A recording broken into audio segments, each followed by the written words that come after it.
Good morning. I've talked a lot about masks, and that's for good reason. If we want to slow the spread of the virus in our community, if we want to get back into school or keep our businesses open, then we have to follow our masking guidelines, our social distancing guidelines, and our crowd restriction guidelines. Through our Department of Public Health, we have given away over 2 million masks in St. Louis County.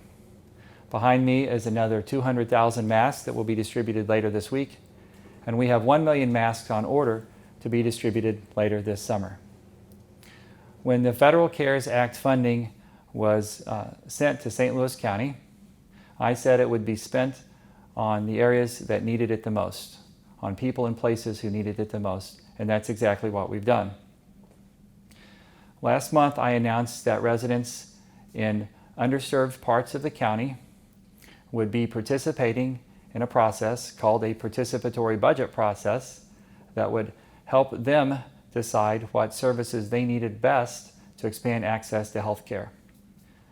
So we asked residents in 18 areas of the county, 18 zip codes, based on census data, unemployment, poverty, limited access to health insurance, and the effect and cases of COVID-19 in those zip codes. And you see these zip codes on this map here. There are 17 zip codes in North County and 1 zip code in the southeast St. Louis County.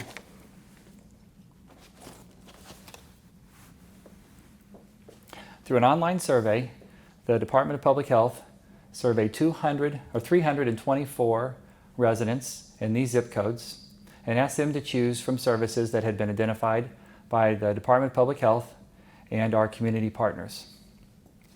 And I want to say thanks to everyone who participated in that process.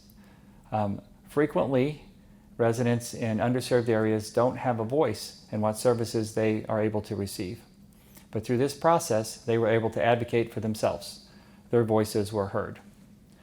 So we'll review the $7 million that was identified for access to healthcare services by residents in these underserved areas. $1.5 million will go to improved access to testing.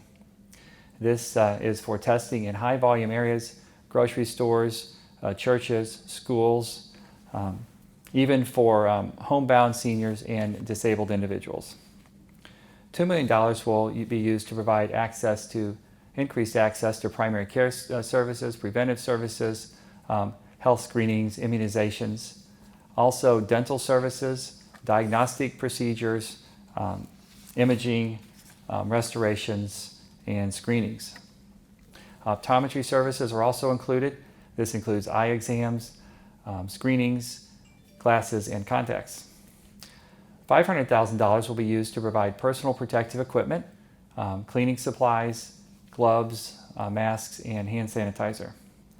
$2 million will be directed towards substance use disorder, mental health services, counseling for anxiety, depression, trauma, all of this in-person visits or through telehealth. Also, mental health services provided will include psychiatric services for diagnosis and medication management, and these services will be available through telehealth or in person as well. $1 million is identified for miscellaneous emergency services, for copays, medical expenses, cost of prescriptions, or even technology access to participate in telehealth services.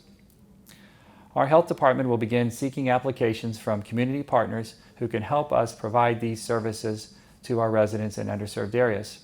And those applications will be available today at stlcorona.com. Also today, I'm pleased to announce that another $2.5 million will be available for our community health partners, community health centers, federally qualified healthcare centers to expand their existing testing services in St. Louis County.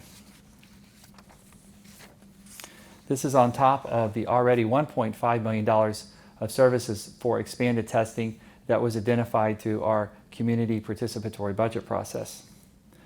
Over the past 2 months, our testing partners in St. Louis County have provided initially 500 tests per day, but now are up to 1,500 tests, over 1,500 tests daily. We know that testing is an important part of controlling the spread of this virus during this pandemic. It's an important part of helping to keep us safe. Our community health partners, federally qualified health centers, already have an infrastructure for testing in the community. So through this additional funding, we hope to build on that infrastructure and expand testing even further. And this funding for expanded testing is in addition to the testing that already takes place at the St. Louis County Health Department. And you can make an appointment for testing at no cost through the St. Louis County Health Department at stlcorona.com. We're proud to support our safety net partners, federally qualified health centers, community health centers, who along with the St. Louis County Public Health Department provide important access to care for uninsured and underserved in St. Louis County. So this additional funding through the Federal CARES Act that we're announcing today will move to further improve access to care for uninsured and underinsured patients in St. Louis County. Thank you, and I would be glad to answer any questions. Have you came back yet on anything with the youth sports happening? Is there any timetable on that, or where do you stand with that right now? Well, we follow the recommendations of our youth sports COVID-19 task force, which was to move back to phase 1 for youth sports and allow them to practice, but limit the activities surrounding youth sports that were associated with high risk for COVID-19 transmission. Those activities were gatherings, social events, team meetings, and events that attracted fans. And we're going to follow those recommendations. We see this happening across the country because we are certainly concerned that increasing transmission amongst folks participating, watching youth sports has a real risk to slowing down our ability or preventing our ability to get kids back into school this fall. We want to preserve that option if it will be available for in-class learning, but we also understand that we will very likely have a lot of our community participating in virtual classrooms this fall. And that's my recommendation to anyone who's trying to make a decision moving forward about education options for their child, that if virtual classroom is an option, that would be my recommendation. And you kind of mentioned it just last night. Hazelwood approved to have their schools virtual to start off. Something you've been kind of advocating for parents to choose. Talk about your reaction to that last night's vote. My position is the same. We really need to get folks in our community to adopt masking. We need to get masks on everyone.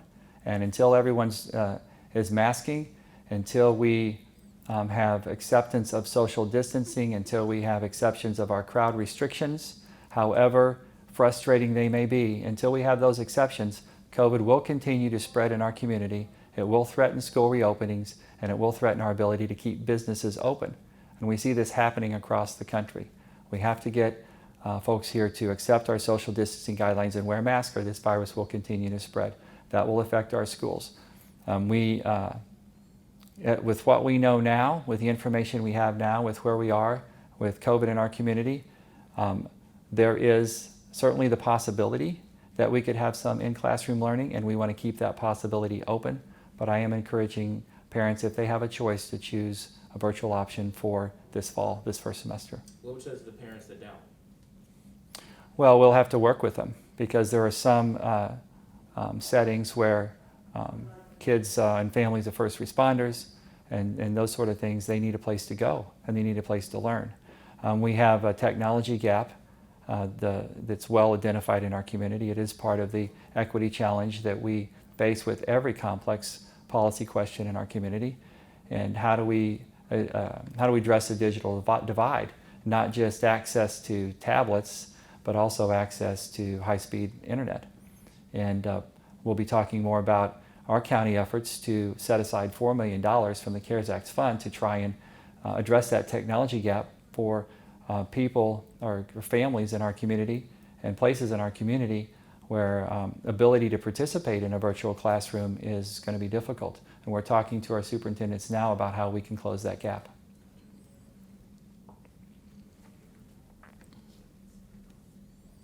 Any other questions? Doug, you have anything? Yep. Okay, thanks a lot.